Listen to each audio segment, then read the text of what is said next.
Hey there! Ever wondered what it's like to be a digital superhero? Well, let me introduce you to Sarah. I'm Sarah, a digital services manager. My job? Making sure our agency's systems are awesome and secure.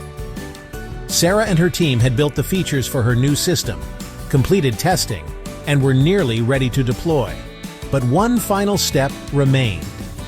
IM8 compliance. The pen tester flagged us for non-compliance with a hardening requirement. How am I supposed to implement this?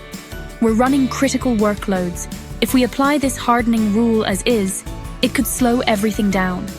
How do we implement this control without slowing down the entire system? It was found out too late that it requires major rework that takes another 6 months. The trade-off? Continue to launch the system to production and submit a risk acceptance to IDSC. But risk acceptance wasn't immediate.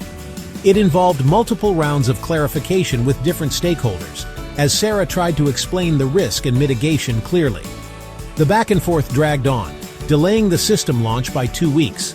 The rework also led to additional costs for agency, but compliance didn't end there. After launch, teams were flooded with self-assessment polls and ad hoc status requests. With limited central oversight, the real challenge wasn't just a hardening rule, it was staying ahead of an evolving threat landscape. A few months later, the system was selected for an audit, and the timeline was tight. Sarah suddenly found herself scrambling, reaching out to colleagues, vendors, and even past project leads to gather evidence scattered across inboxes, shared drives, and disconnected tools. Pulling everything together disrupted ongoing work and created unnecessary stress across the team. And still, the documents weren't complete.